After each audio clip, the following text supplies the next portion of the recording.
나 좀 살려줘. 여기서 나가면 죽어. 전신마비로 손가락 하나 움직일 수 없는 시어머니가 침대 난간 틈에 몰래 숨겨둔 쪽지였습니다. 비뚤비뚤한 글씨 위로 마른 눈물 자국이 겹겹이 배어 있었어요. 이 한 줄을 쓰기 위해 얼마나 처절했을까요? 쪽지를 발견한 순간 제 심장이 쿵 하고 멈추는 것 같았습니다.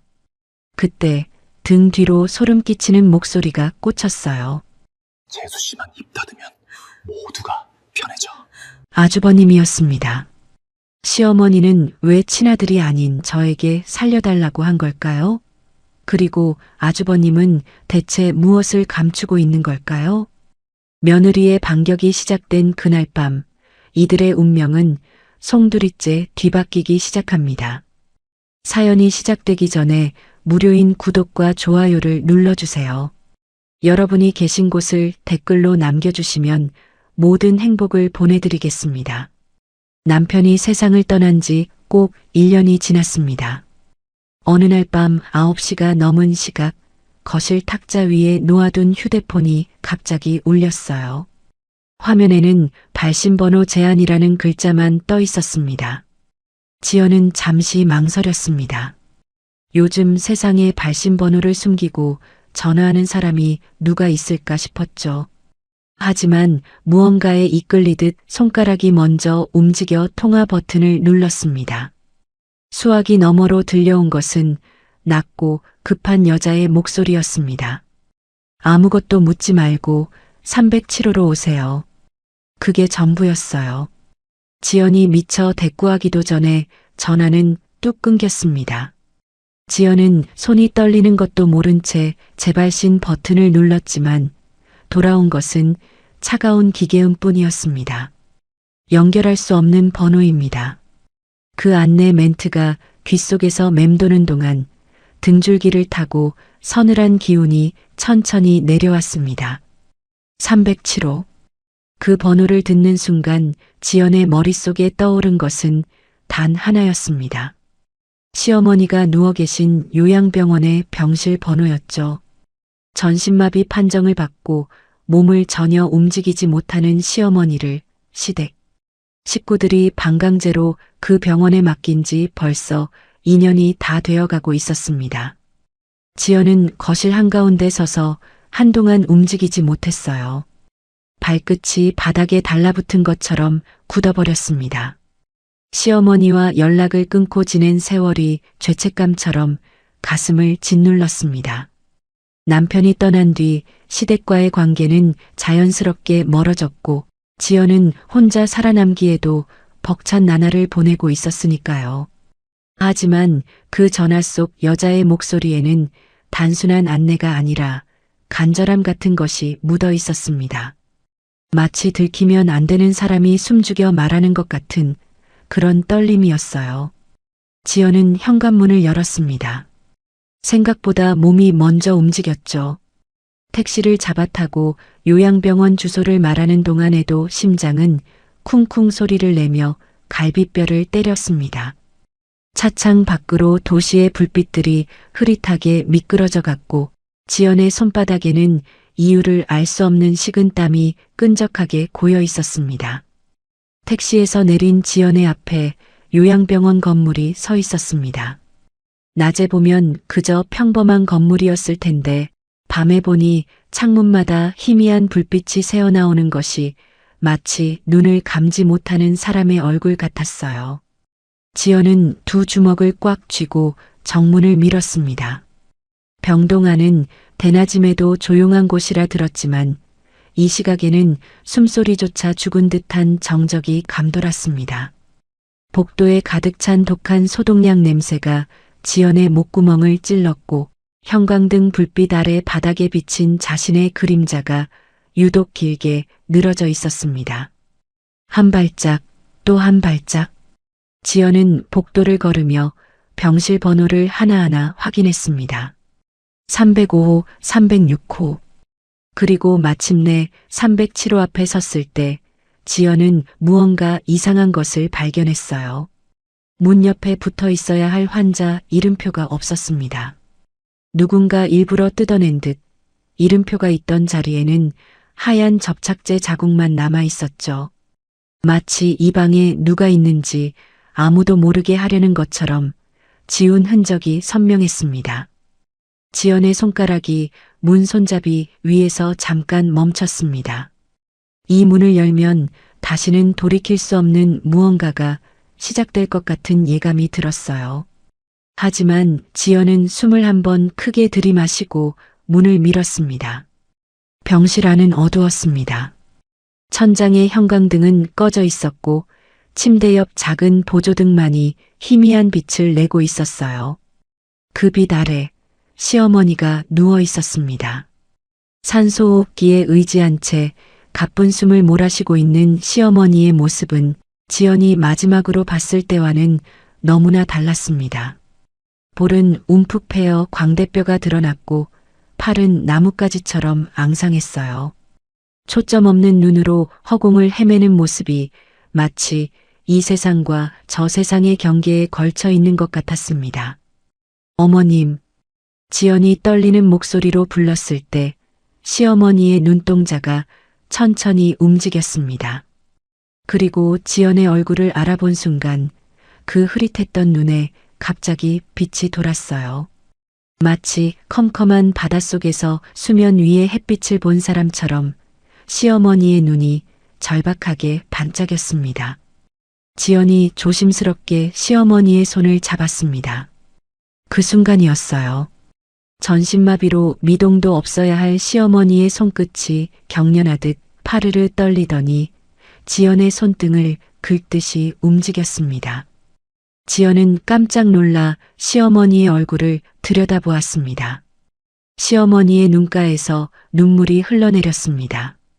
말을 할 수 없는 시어머니는 온 힘을 다해 고개를 미세하게 돌리며 침대 난간 쪽을 가리키려 안간힘을 쓰고 있었어요.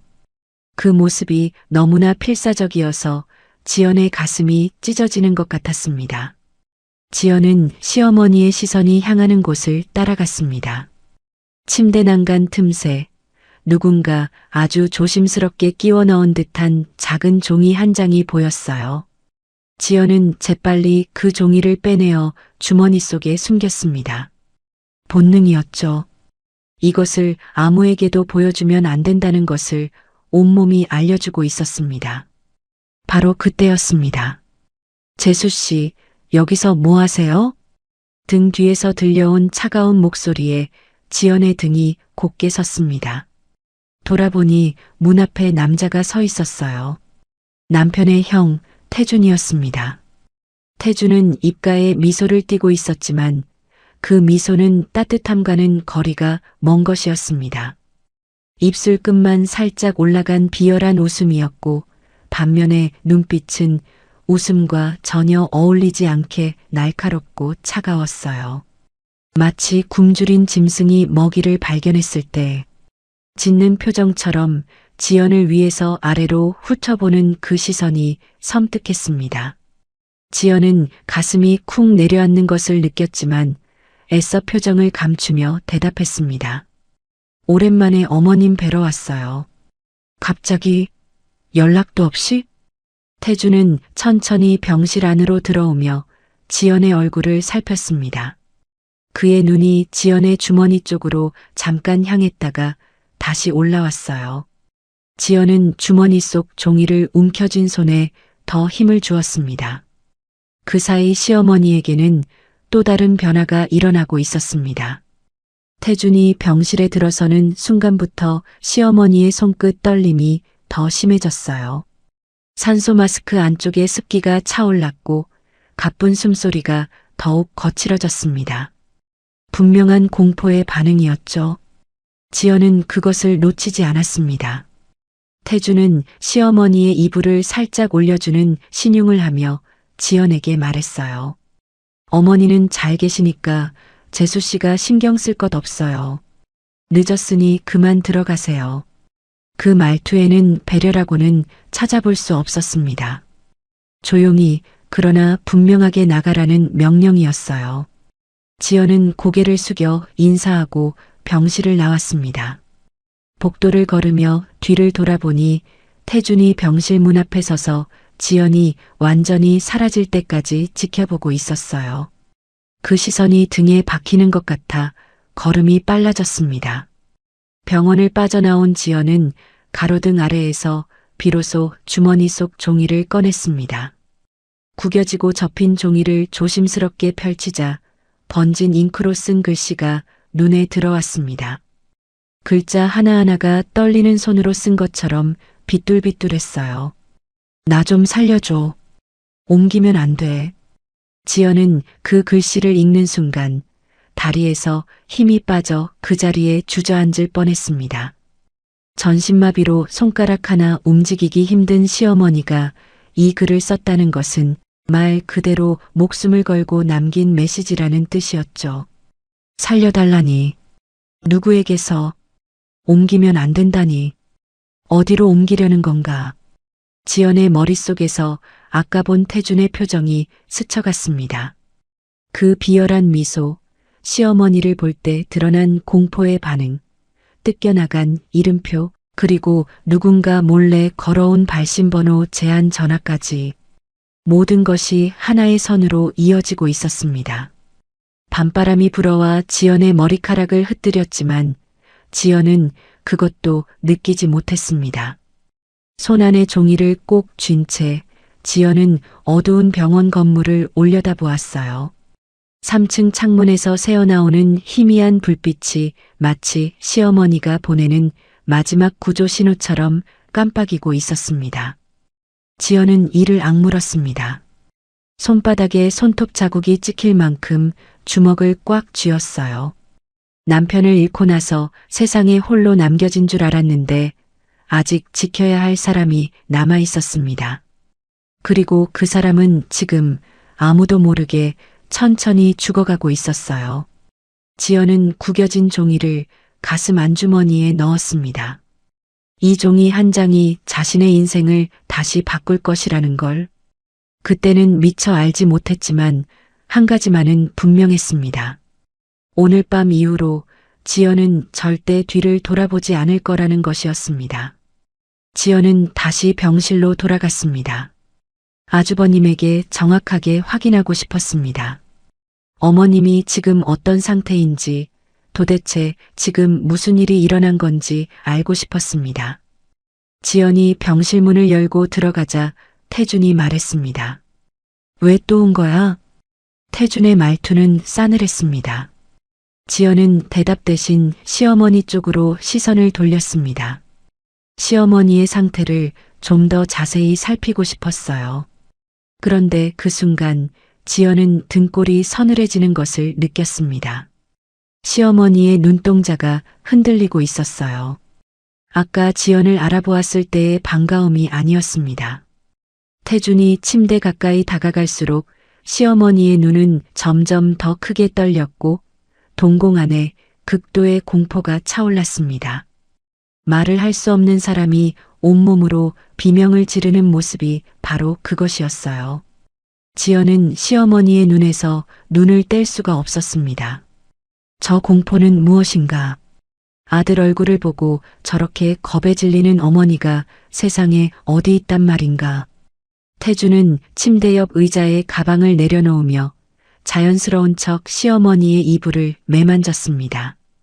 그 동작이 얼마나 능숙한지 마치 매일같이 효도하는 아들처럼 보였어요. 하지만 지연의 눈은 다른 곳을 향했습니다. 태준이 내려놓은 가방의 지퍼가 반쯤 열려 있었고 그 틈새로 서류 한 뭉치가 삐져나와 있었습니다. 지연은 무심한 척 시선을 돌렸다가 서류 위에 찍힌 굵은 글씨를 포착했어요. 재산 처분이 임장. 5글자가 지연의 눈에 꽂혔습니다. 심장이 쿵 하고 내려앉는 것 같았어요. 지연은 표정이 변하지 않도록 이를 악물었습니다. 태준이 눈치채면 안 되었으니까요. 지연의 머릿속에서 퍼즐 조각들이 빠르게 맞춰지기 시작했습니다. 태준은 3년 전 무리한 투자로 사업을 말아먹었다는 소문이 돌았었죠.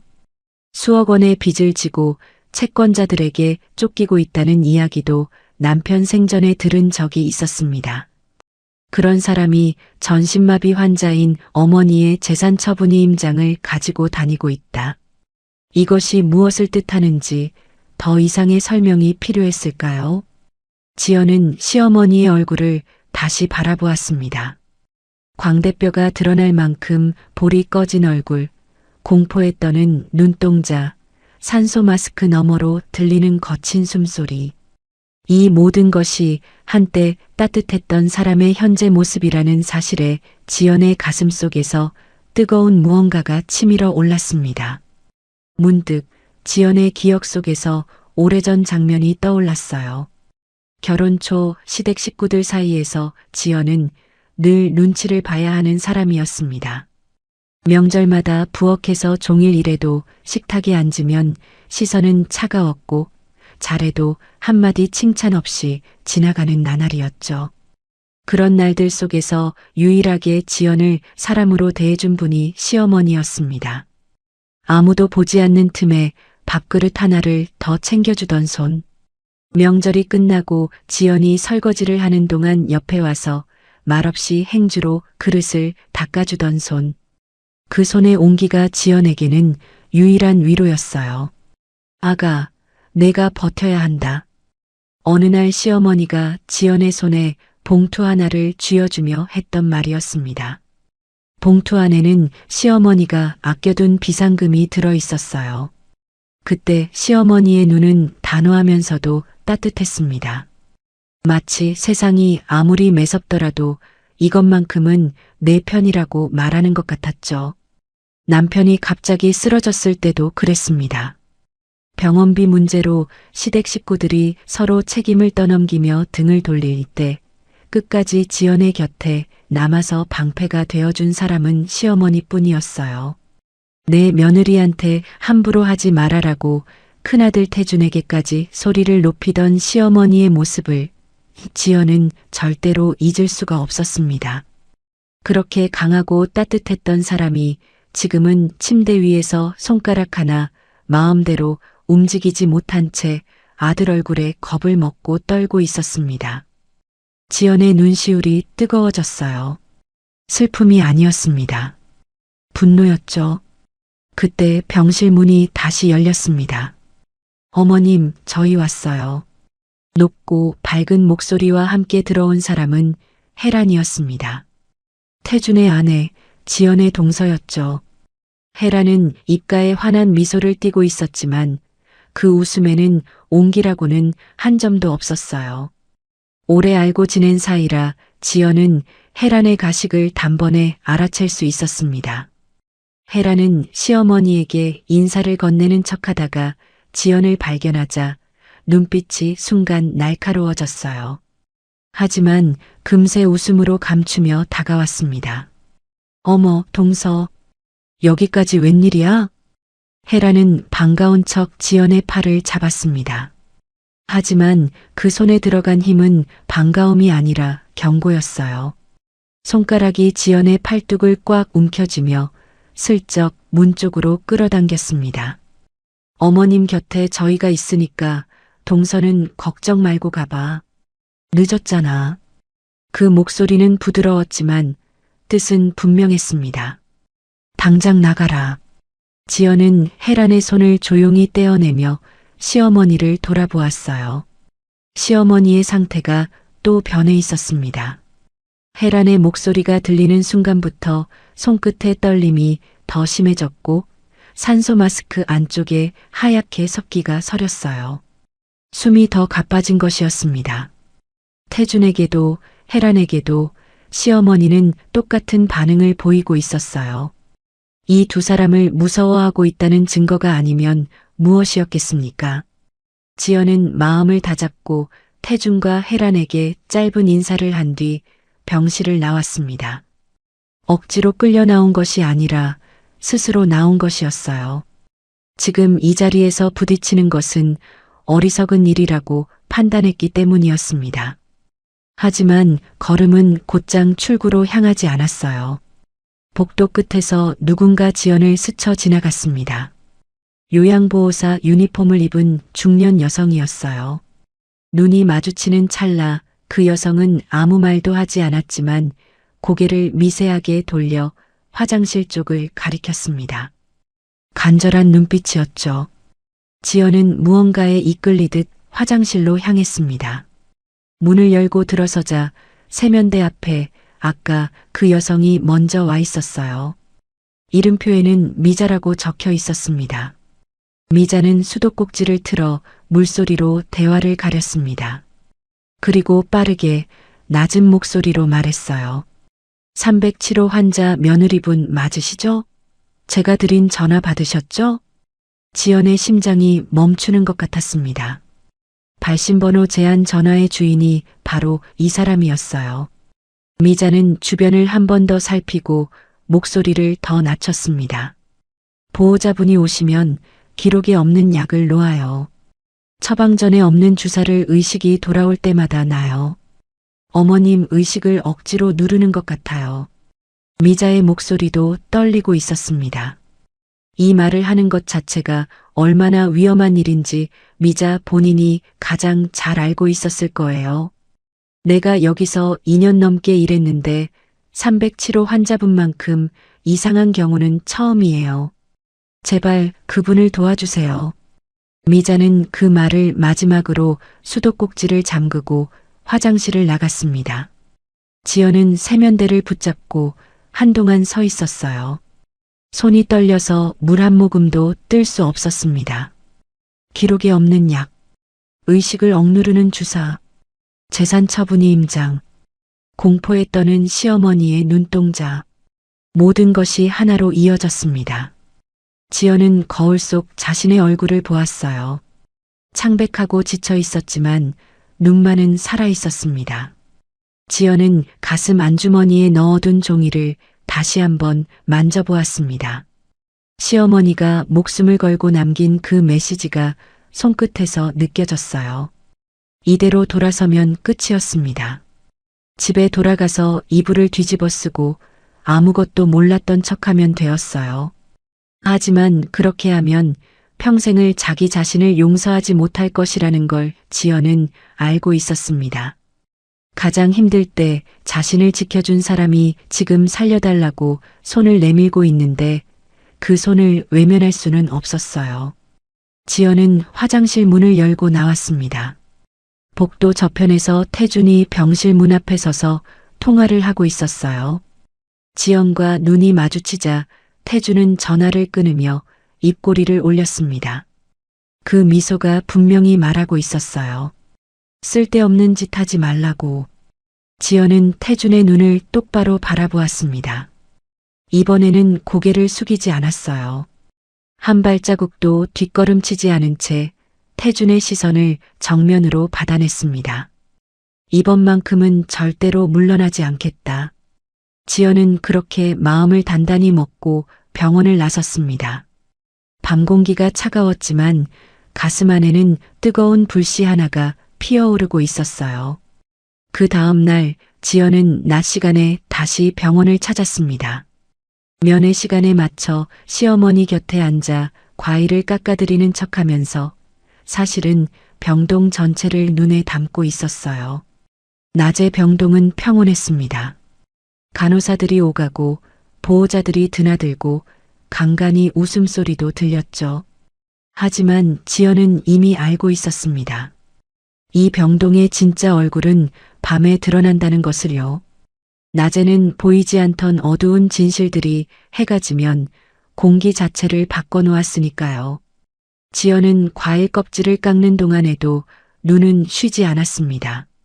복도 끝에 붙어있는 감시 카메라의 위치, 카메라가 비추지 못하는 사각지대, 간호사실에서 307호까지의 거리, 비상구와 후문으로 이어지는 통로. 지연은 그 모든 것을 하나하나 머릿속에 지도처럼 그려 넣었어요. 오후 면회 시간이 끝나자 지연은 병원을 나가는 척했습니다.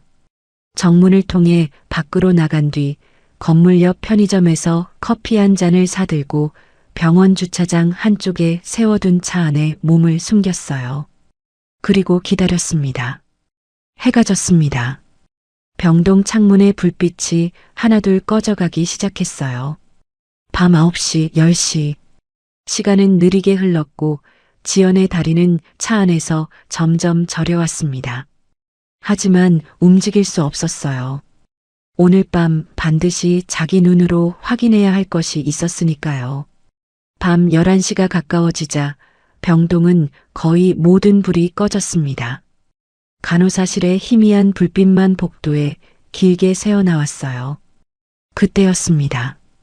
병원 정문 쪽에서 검은 외투를 입은 사람의 실루엣이 보였어요. 익숙한 체격이었습니다. 태준이었어요. 지연은 숨을 죽이고 차 안에서 지켜보았습니다. 태준은 주변을 한번 둘러본 뒤 익숙한 동작으로 출입카드를 찍었어요. 삑 하는 전자음이 고요한 밤 공기를 갈랐습니다. 태준은 간호사실 앞을 지나치지 않았어요. 누구에게도 알리지 않고 곧장 병실 쪽으로 사라졌습니다. 지연은 차에서 내려 조용히 병원 안으로 들어갔습니다. 심장이 미친 듯이 뛰었지만 발소리만은 죽였어요. 운동화 바닥이 리놀륨 바닥에 닿을 때마다 소리가 날까봐 발끝으로 걸었습니다. 복도 끝에 다다르자 태준의 목소리가 들렸어요. 병실 안이 아니라 병실 앞 복도에서 통화를 하고 있었습니다. 지연은 복도 끝 모퉁이 벽에 등을 바짝 붙이고 몸을 숨겼어요. 문틈으로 엿보는 것은 위험했습니다. 눈으로 보는 대신 귀를 세웠죠. 태준의 목소리는 낮았지만 밤의 정적 속에서는 또렷하게 들렸습니다. 새벽 4시 후문으로 사설 구급차 보내. 사람 이름은 내가 따로 문자로 줄 테니까. 병원 측하고는 내가 미리 이야기해 둘게. 지연의 등이 벽에 달라붙었습니다. 새벽 4시 후문 사설 구급차. 이것은 정상적인 전원 절차가 아니었어요. 한밤중에 뒷문으로 환자를 몰래 빼돌리겠다는 뜻이었습니다. 시어머니를 아무도 모르게 다른 곳으로 옮겨 완전히 격리시키려는 계획이었어요. 태준의 통화가 끝나고 병실 문이 열리는 소리가 났습니다. 지연은 재빨리 비상계단 쪽으로 몸을 피했어요. 가슴이 터질 것 같았지만 숨소리를 억눌렀습니다. 태준의 발소리가 복도를 지나 엘리베이터 쪽으로 멀어질 때까지 지연은 꼼짝도 하지 않았어요. 태준이 사라진 뒤 지연은 떨리는 다리를 끌고 1층 화장실로 내려갔습니다. 미리 약속이라도 한 듯 미자가 기다리고 있었어요. 미자는 지연을 보자마자 접힌 종이 한 장을 내밀었습니다. 이거 야간 투약 시간표 사본이에요. 공식 기록에는 절대 남지 않는 거예요. 지연이 종이를 펼치자 빼곡한 숫자들 사이에 연필로 동그라미가 쳐진 날짜들이 보였습니다. 미자가 직접 표시한 것이었어요. 공식 기록에는 밤 9시 이후에 투약이 없는 걸로 되어 있어요. 근데 어머님은 밤마다 의식을 잃으세요. 제가 야간 당직을 설 때마다 확인했는데 9시 넘어서 누군가 주사를 놓고 간 흔적이 있었어요. 미자의 손가락이 연필 표시를 하나씩 짚었습니다. 여기, 그리고 여기. 태준 씨가 병원에 온 날짜하고 정확하게 일치해요. 그리고 이상한 게 하나 더 있어요. 태준 씨가 올 때마다 처방전에 찍힌 도장이 달라요. 원래 담당 의사 도장이 아닌 다른 도장이 찍혀 있을 때가 있어요. 지연은 그 종이를 받아들고 한동안 말을 잇지 못했습니다. 손끝이 저릴 만큼 분노가 올라왔지만 지금은 감정보다 냉정함이 필요한 순간이었어요. 미자 씨, 정말 고마워요. 이거 혹시 사진으로 남겨도 될까요? 네, 빨리 찍고 원본은 제가 다시 가져가야 해요. 들키면 저도 끝이에요. 지연은 휴대폰을 꺼내 야간 투약 시간표를 한 장 한 장 촬영했습니다. 손이 떨려서 초점이 안 맞을 뻔했지만 이를 악물고 찍었어요. 미자가 떠난 뒤 지연은 병원 주차장의 차 안에서 한 사람에게 전화를 걸었습니다. 남편의 오랜 절친이자 동네에서 약국을 운영하고 있는 박 약사였어요. 남편 생전에 형제처럼 지내던 사람이었고 의리와 정의감만큼은 누구보다 강한 사람이었습니다. 전화를 받은 박 약사에게 지연은 사정을 설명하고 미자에게 받은 투약 기록을 하나하나 읽어주었어요. 약 이름, 투약 시간, 용량. 박 약사는 처음에는 조용히 듣고만 있었습니다. 하지만 지연의 이야기가 이어질수록 수화기 너머에서 거친 한숨소리가 흘러나왔어요. 형수님, 이건 치료가 아니에요.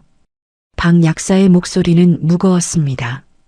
이 약들을 이런 용량으로 이런 시간대에 투약한다는 건 환자를 치료하는 게 아니라 의식을 마비시키는 거예요. 쉽게 말하면 깨어나지 못하게 만드는 겁니다. 지연은 눈을 감았습니다. 예상했던 대답이었지만 막상 전문가의 입에서 확인을 받으니 온몸에서 힘이 빠졌어요. 핸들 위에 이마를 대고 한참을 움직이지 못했습니다. 형수님, 이거 그냥 넘기면 안 됩니다. 간호기록 사본이랑 출입기록, 이 두 가지를 반드시 확보하세요. 이게 있어야 나중에 싸울 수 있어요. 박 약사의 목소리에는 단호함이 묻어 있었습니다. 지연은 고개를 끄덕였어요. 전화기 너머로는 보이지 않을 텐데도 절로 고개가 끄덕여졌습니다. 간호기록과 출입기록. 이 두 가지가 이 싸움의 열쇠라는 것을 지연은 확실히 깨달았습니다.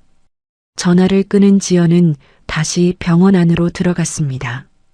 복도는 여전히 텅 비어 있었고 간호사실에서는 당직 간호사가 고개를 숙이고 기록을 쓰고 있었어요. 지연은 발소리를 죽이며 307호 앞까지 갔습니다. 문을 조심스럽게 열고 들어서자 보조등의 희미한 빛 아래 시어머니가 눈을 뜨고 있었습니다. 잠들지 못한 것이었어요. 아니, 어쩌면 잠드는 것이 두려웠을지도 모릅니다. 잠이 들면 또 누군가 와서 주사를 놓을 테니까요. 시어머니의 눈이 지연을 알아보았습니다. 하지만 이번에는 반가움보다 두려움이 앞섰어요. 눈동자가 좌우로 빠르게 흔들리며 나가라고 위험하다고 말하는 것 같았습니다. 자신 때문에 며느리까지 해를 입을까봐 겁이 난 거였죠. 지연은 시어머니의 침대 옆에 무릎을 꿇었습니다. 그리고 이불 밖으로 나와 있는 시어머니의 손을 두 손으로 감싸쥐었어요. 차가웠습니다. 뼈만 남은 것처럼 앙상한 손이 얼음장 같았어요. 지연은 그 차가운 손을 자신의 볼에 가져다 대며 낮은 목소리로 말했습니다. 어머님, 제가 오늘부터는 절대 혼자 두지 않을게요. 시어머니의 눈에서 눈물이 흘러내렸습니다. 소리 없는 울음이었어요. 마비된 몸으로는 흐느낄 수도 소리를 낼 수도 없었지만 눈물만은 멈출 수 없었던 거죠. 지연은 시어머니의 눈물을 손가락으로 조심스럽게 닦아드리며 마음속으로 되뇌었습니다. 간호기록, 출입기록, 투약시간표, 이 세 가지를 반드시 손에 넣겠다고, 이 어둠 속에서 시어머니를 꺼내겠다고, 그리고 시어머니의 손을 잡은 채 동이 트기 시작할 때까지 그 자리를 떠나지 않았습니다. 새벽 2시였습니다. 지연은 307호 맞은편 빈 병실의 보호자 의자에 웅크리고 앉아 있었어요. 잠을 자려 한 것이 아니었습니다. 눈은 감았지만 귀는 열어두고 있었죠.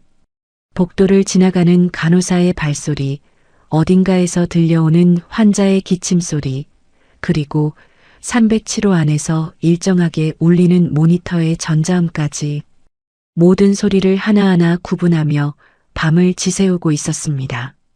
그때였습니다. 삐, 삐, 삐삐삐삐. 일정하던 전자음의 간격이 갑자기 좁아지더니 순식간에 날카로운 경고음으로 바뀌었어요. 지연의 눈이 번쩍 떠졌습니다. 온몸에 소름이 돋는 것을 느끼며 벌떡 일어났어요. 복도로 나서자 307호 문 너머에서 기계음이 미친 듯이 울리고 있었습니다. 지연은 뛰었어요. 불과 몇 걸음 거리였지만 그 순간만큼은 끝없이 긴 복도처럼 느껴졌습니다. 문을 밀어젖히고 병실에 들어선 지연의 눈에 가장 먼저 들어온 것은 침대 옆 모니터였습니다. 산소 포화도 수치가 화면 위에서 빠르게 떨어지고 있었어요. 88, 81, 77. 숫자가 곤두박질 치는 속도에 지연의 심장도 함께 무너져 내리는 것 같았습니다. 수치가 72에 닿는 순간 모니터는 빨간 불과 함께 귀를 찢는 경보음을 쏟아냈어요. 지연의 시선이 시어머니에게로 향했습니다. 시어머니의 얼굴은 핏기가 사라져 잿빛이었고 입술은 파랗게 질려 있었어요. 눈은 떠 있었지만 초점이 흔들리고 있었습니다. 눈가에 고인 눈물이 흘러내렸고 전신마비로 꼼짝도 못하는 손끝만이 침대 시트를 긁듯이 파르르 떨고 있었어요. 숨을 쉬려고 안간힘을 쓰는 것이 보였습니다. 산소 마스크 안쪽에 습기가 잔뜩 차 있었고 가슴이 불규칙하게 오르내리고 있었어요. 숨이 막혀가는 사람의 모습이었습니다. 지연의 눈이 산소호흡기로 향했습니다. 그리고 그 순간 심장이 쿵 하고 멈추는 것 같았어요. 산소를 공급하는 밸브가 거의 닫혀 있었습니다. 완전히 잠긴 것은 아니지만 누군가 고의로 조금씩 돌려서 산소 공급량을 미세하게 줄여놓은 것이 분명했어요. 저절로 이렇게 되는 것은 불가능했습니다. 지연은 밸브를 만지려다가 손을 멈췄어요. 이것을 건드리면 안 되었습니다. 증거였으니까요. 대신 지연은 침대 옆 비상벨을 있는 힘껏 눌렀습니다. 벨소리가 복도에 울려 퍼지는 것을 확인한 뒤 지연은 병실 문을 박차고 나가 복도 한가운데 서서 있는 힘을 다해 소리쳤어요. 응급입니다. 307호 환자가 숨을 안 쉬어요. 지연의 외침이 텅 빈 병동에 메아리 쳤습니다. 간호사실 쪽에서 의자가 넘어지는 소리가 나더니 당직 간호사 2명이 뛰어나왔어요. 그리고 거의 동시에 복도 반대편에서 또 다른 발소리가 들렸습니다. 태준이었습니다. 태준은 헐레벌떡 달려오며 병실 안을 들여다보았어요.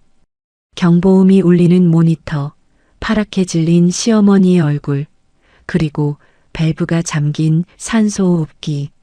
그 모든 것을 본 태준의 표정이 일순간 굳어졌습니다. 하지만 그것은 눈 깜짝할 사이였어요.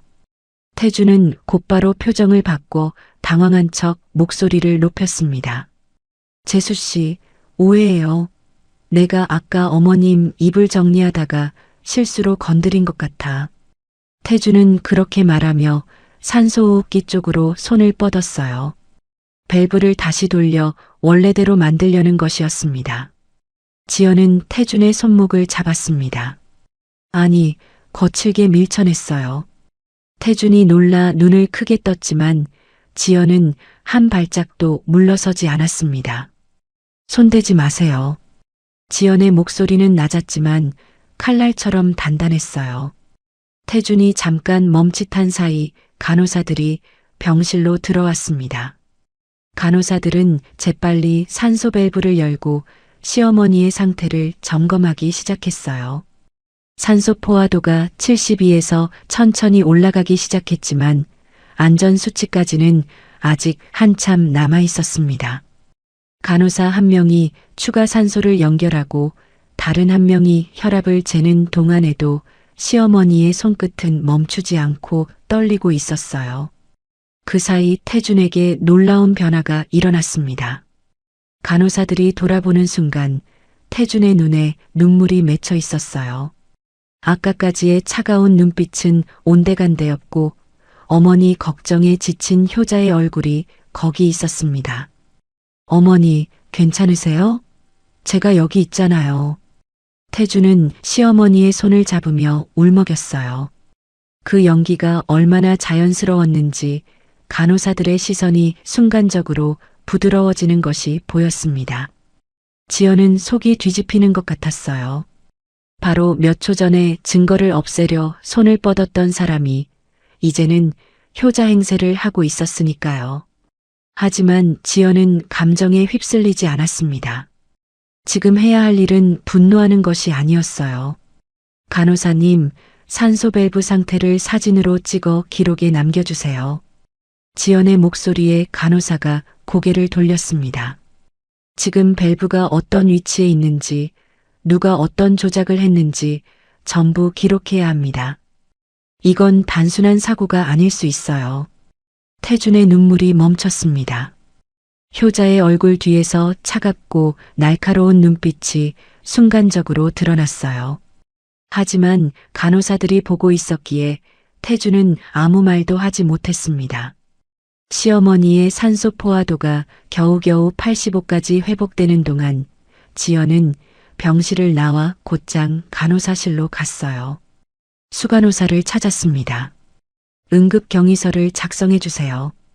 오늘 밤 307호에서 무슨 일이 있었는지, 밸브 상태가 어땠는지, 발견 당시 산소 포화도 수치가 얼마였는지 전부 공식 기록으로 남겨야 합니다. 수간호사는 난처한 표정을 지었어요. 시선이 태준 쪽으로 잠깐 향했다가 돌아왔습니다. 보호자 동의 없이는 좀 어려운데요. 보호자 동의요? 지연은 목소리를 높이지 않았습니다. 대신 또박또박 한 글자 한 글자를 눌러 말했어요. 의료법상 응급 상황의 경위 기록은 병원의 의무예요. 보호자 동의와는 별개의 문제입니다. 이걸 기록하지 않으시면 나중에 병원이 책임져야 할 수도 있어요. 수간호사의 얼굴이 굳었습니다. 지연의 말이 틀리지 않다는 것을 알고 있었기 때문이었죠. 잠시 망설이던 수간호사는 결국 고개를 끄덕였어요. 지연이 간호사실에서 나오자 복도 한쪽에 태준이 서 있었습니다. 벽에 기대선 채 팔짱을 끼고 지연을 기다리고 있었어요. 아까의 눈물은 이미 흔적도 없었고 어둠 속에서 그의 눈만 차갑게 빛나고 있었습니다. 태준이 지연에게 한 걸음 다가왔어요. 그리고 지연의 귓가에 얼굴을 가까이 들이밀며 낮고 느린 목소리로 말했습니다. 재수 씨만 입 닫으면 모두가 편해져. 그 목소리에는 위협이 젖어 있었어요. 달래는 것이 아니라 겁을 주는 것이었습니다. 지연의 등에 소름이 돋았지만 고개를 돌리지 않았어요. 그때 뒤에서 굽 높은 구두 소리가 다가왔습니다. 혜란이었어요. 이 새벽에 어디서 온 것인지 혜란은 화장기가 번진 얼굴로 성큼성큼 걸어와 지연의 팔을 움켜잡았습니다. 손톱이 살을 파고들 만큼 세게 쥐며 입꼬리를 올렸어요. 동서, 좋은 말 할 때 집에 가. 여긴 우리 집안일이야. 혜란의 목소리는 웃고 있었지만 눈은 전혀 웃지 않았습니다. 지연은 혜란의 손을 조용히 떼어냈어요. 아프지 않은 척 표정을 유지하는 것이 쉽지 않았지만 이 순간 약한 모습을 보이면 안 되었습니다. 지연은 아무 대답 없이 두 사람 사이를 지나쳐 307호로 돌아갔어요. 시어머니는 겨우 숨이 안정되어 있었지만 눈은 아직 공포로 떨리고 있었습니다. 입가에 하얀 거품이 조금 맺혀 있었어요. 지연은 거즈를 적셔 시어머니의 입가를 조심스럽게 닦아드렸습니다. 시어머니의 눈에서 또 눈물이 흘렀어요. 미안하다고 말하는 것 같았습니다.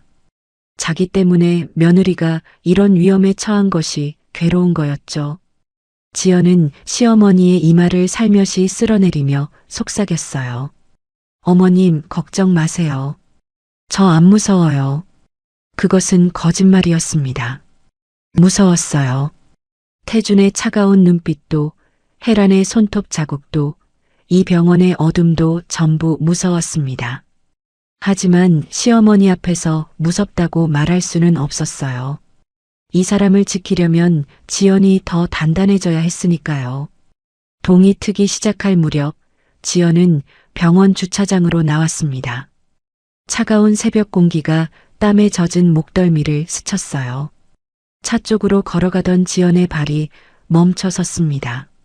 운전석 유리창에 종이 한 장이 꽂혀 있었어요.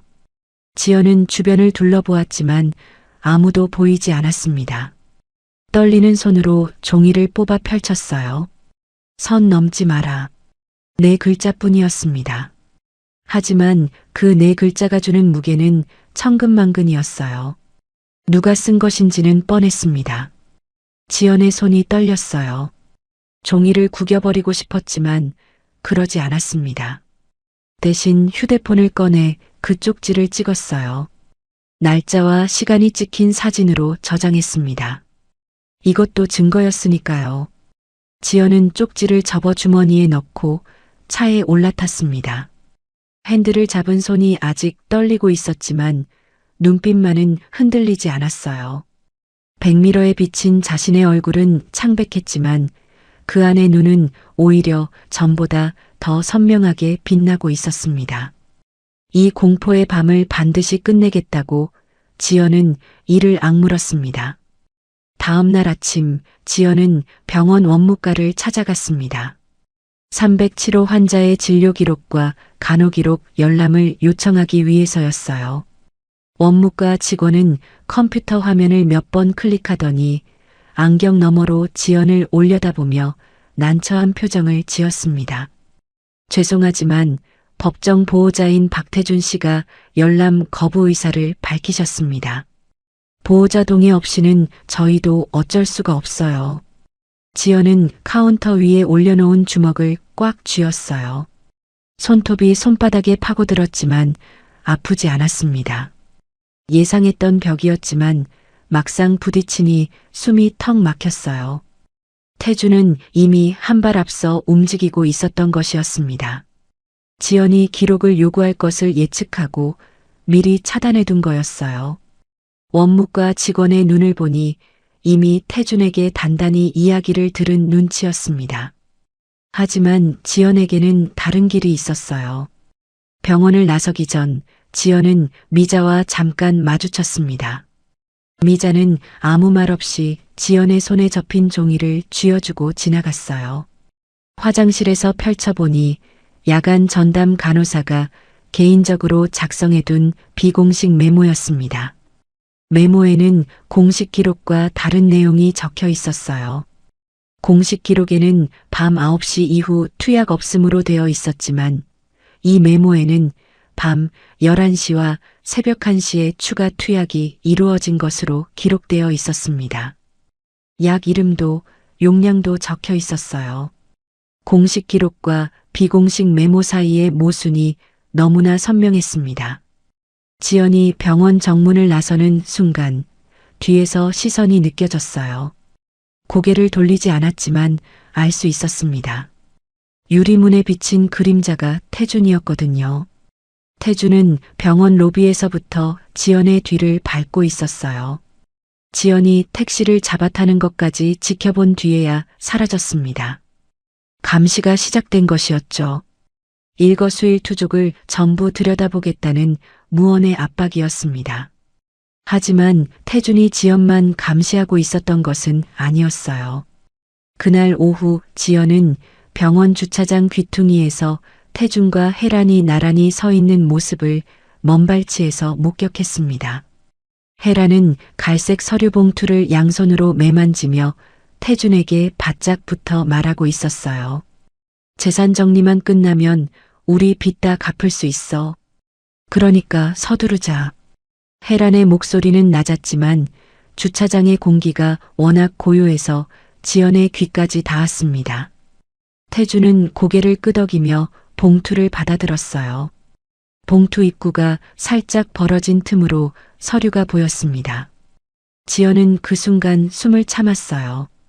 재산처분위임장이라는 글씨가 또 한 번 눈에 들어왔습니다.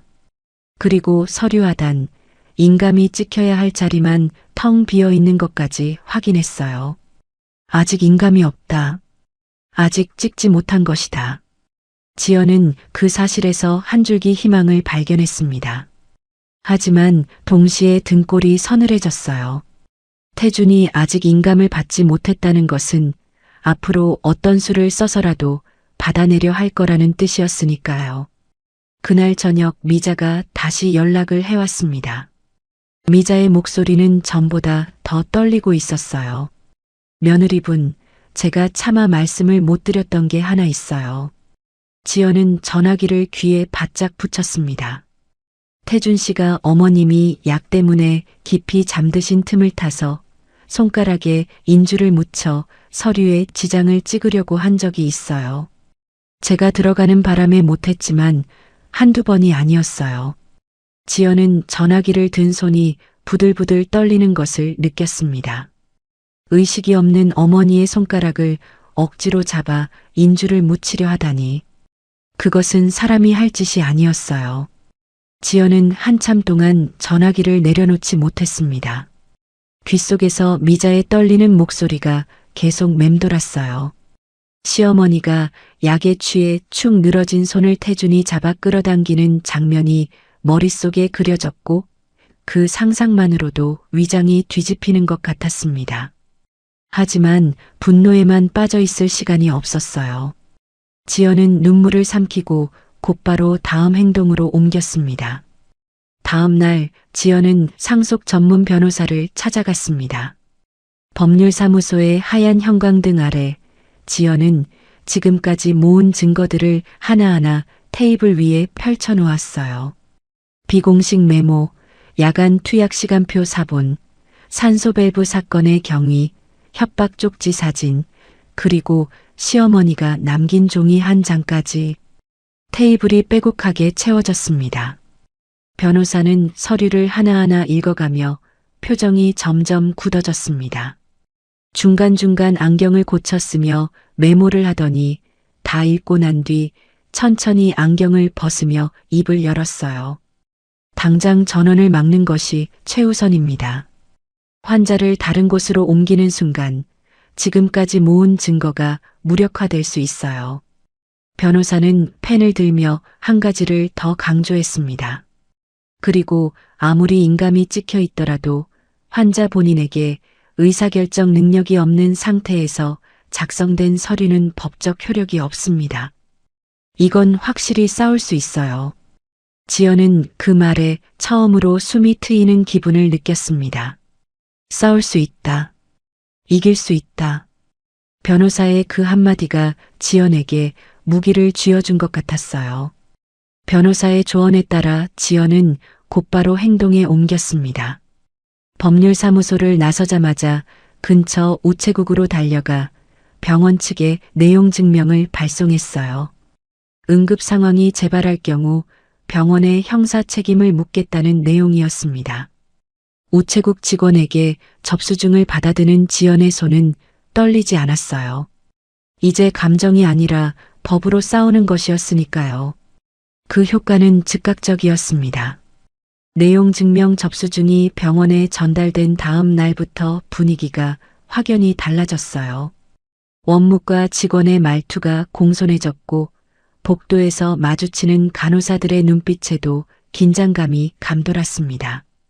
무엇보다 눈에 띄는 변화는 태준이 307호를 방문할 때마다 간호사들이 출입 시간과 체류 시간을 꼼꼼히 기록하기 시작한 것이었어요.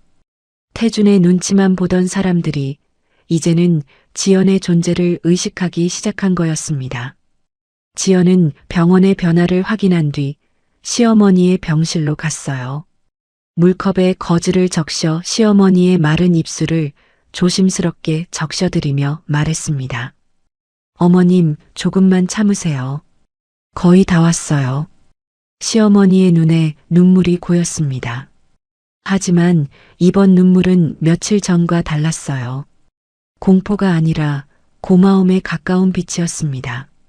시어머니의 손이 미세하게 움직이더니 지연의 손을 아주 약하게 힘주어 잡았어요. 뼈만 남은 손에서 느껴지는 그 작은 힘이 지연에게는 어떤 말보다 큰 응원이었습니다. 그날 밤 지연의 휴대폰이 울렸어요. 태준이었습니다. 재수 씨, 어머님은 내가 책임질 테니까 더 이상 끼어들지 마. 태준의 목소리는 침착했지만 그 아래에 깔린 위협은 숨길 수 없었어요. 지연은 전화를 끊으며 통화 내용이 자동 녹음된 것을 확인했습니다. 자정이 넘어서였어요. 지연의 집 초인종이 울렸습니다. 한 번, 두 번. 지연은 인터폰 화면을 확인했지만 아무도 보이지 않았어요. 누군가 카메라의 사각지대에 서서 벨을 누르고 있는 것이었습니다. 초인종은 멈추지 않았어요. 3번, 4번, 5번. 불규칙한 간격으로 새벽 내내 울렸고 그때마다 지연은 심장이 쪼그라드는 것 같았습니다. 이것은 단순한 장난이 아니었어요. 너를 언제든 찾아갈 수 있다는, 너의 주소를 알고 있다는 명백한 협박이었습니다. 지연은 간단한 짐을 챙겨 집을 나섰어요. 믿을 수 있는 지인의 집으로 피신하며 택시 뒷좌석에서 창밖을 내다보았습니다. 새벽 거리가 텅 비어 있었지만 마음속은 오히려 가득 차 있었어요. 무섭지 않다면 거짓말이었습니다. 하지만 지연은 가슴 안주머니에 넣어둔 서류 사본을 손으로 만지며 조용히 되뇌었어요. 이 서류가 저들의 목을 죄는 칼이 될 것이다. 지연의 눈은 어둠 속에서도 흔들리지 않고 빛나고 있었습니다. 지연은 지인의 집 거실 바닥에 앉아 밤새 작업을 했습니다. 식탁 위에는 그동안 모은 자료들이 펼쳐져 있었어요. 야간 투약 시간표 사본, 비공식 간호 메모, 산소밸브 사건 당시 찍은 사진, 협박 쪽지, 녹음된 통화 내용. 지연은 이 모든 것을 날짜 순서대로 하나하나 정리하기 시작했습니다. 노트 한 권을 펼치고 왼쪽에는 날짜를, 오른쪽에는 그날 일어난 일을 적었어요. 언제 응급 상황이 발생했는지, 언제 처방이 변경되었는지, 언제 협박 문자가 왔는지, 언제 초인종이 울렸는지, 날짜와 시간까지 빠짐없이 기록했습니다. 글씨를 쓰는 손끝이 떨렸지만 한 글자도 흐트러지지 않게 또박또박 눌러 적었어요. 새벽이 되어서야 증거 목록이 완성되었습니다. 지연은 완성된 노트를 한 장 한 장 넘기며 읽어보았어요. 한 사람의 생명이 어떻게 위협받고 있는지가 그 안에 고스란히 담겨 있었습니다. 아침이 되자 지연은 변호사 사무실로 달려갔어요. 변호사는 증거 목록을 처음부터 끝까지 읽고 나서 책상 위에 내려놓으며 깊은 한숨을 쉬었습니다. 이건 단순한 가족 갈등이 아닙니다. 환자의 생명을 담보로 한 범죄예요. 변호사는 곧바로 고소장 작성에 들어갔어요. 노인 학대, 의료법 위반, 사문서 위조 혐의였습니다. 펜을 움직이는 변호사의 손끝에서 지연은 처음으로 법이라는 무기의 무게를 실감했습니다. 고소장 작성과 동시에 지연은 병원 측에 진료기록 사본 교부를 다시 요청했어요. 이번에는 달랐습니다. 내용 증명의 효과가 아직 살아있었고 변호사가 직접 법적 근거를 명시한 공문을 함께 보냈어요.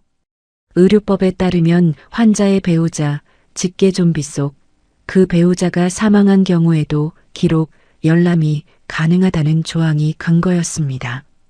지연은 사망한 남편의 배우자로서 정당한 권리를 가지고 있었던 거예요. 병원은 더 이상 거부할 명분이 없었습니다. 마침내 진료기록 사본이 지연의 손에 들어왔어요. 공식 기록을 확보한 순간 지연은 손이 떨릴 만큼 긴장되면서도 한편으로는 퍼즐의 마지막 조각을 찾은 기분이었습니다. 하지만 태준도 가만히 있지 않았어요. 태준은 지연을 무너뜨리기 위해 다른 방법을 썼습니다. 시댁 친척들과 동네 사람들에게 전화를 돌리기 시작한 거예요. 재수 씨가 어머니 재산을 노리고 병원에 드나들고 있어요. 재산에 눈이 먼 거예요. 탐욕스러운 며느리. 태준이 지연에게 붙인 딱지였습니다. 지연의 귀에도 그 소문은 금세 들려왔어요. 오랜만에 연락한 시댁 쪽 친척이 대뜸 지연아, 내가 어머님 재산 때문에 그러는 거 아니지? 라고 물었을 때 지연은 가슴 한가운데를 주먹으로 맞은 것 같았습니다. 시어머니를 살리려고 잠도 못 자고 뛰어다니는 사람이 돈에 눈이 먼 사람으로 둔갑해 있었어요. 쓰렸습니다. 하지만 지연은 흔들리지 않았어요. 소문은 바람이지만 기록은 돌이라는 것을 알고 있었으니까요. 바람은 지나가지만 돌은 남습니다. 그리고 진실은 시어머니의 몸이 직접 증명하고 있었습니다. 태준이 병실에 들어올 때마다 시어머니는 발작적인 호흡 곤란을 일으켰어요. 모니터의 수치가 흔들리고 산소 마스크 안에 습기가 차올랐습니다.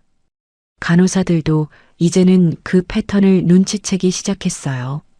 특정 보호자가 올 때마다 환자 상태가 악화되는 것은 아무리 외면하려 해도 무시할 수 없는 사실이었습니다. 지연은 이 기회를 놓치지 않았어요. 수간호사를 찾아가 산소 밸브 점검 누락에 대한 소명서를 공식적으로 요구했습니다. 누가 언제 점검을 했는지, 점검 기록이 왜 빠져 있는지, 밸브가 잠겨 있던 것에 대한 병원의 입장이 무엇인지를 서면으로 달라고 했어요. 수간호사의 얼굴이 하얗게 질렸습니다. 병원의 관리 부실을 정면으로 몰아세운 것이었어요. 더 이상 모른 척 눈을 감을 수 없게 만든 거였습니다. 변호사에게 진행 상황을 보고하자 변호사는 지연을 격려했어요. 잘하고 있어요. 법적 결정은 늦을 수 있지만 기록은 영원히 남습니다. 지금 쌓고 있는 이 기록들이 나중에 저들을 올가맬 거예요. 법은 느리다. 하지만 기록은 날카롭다.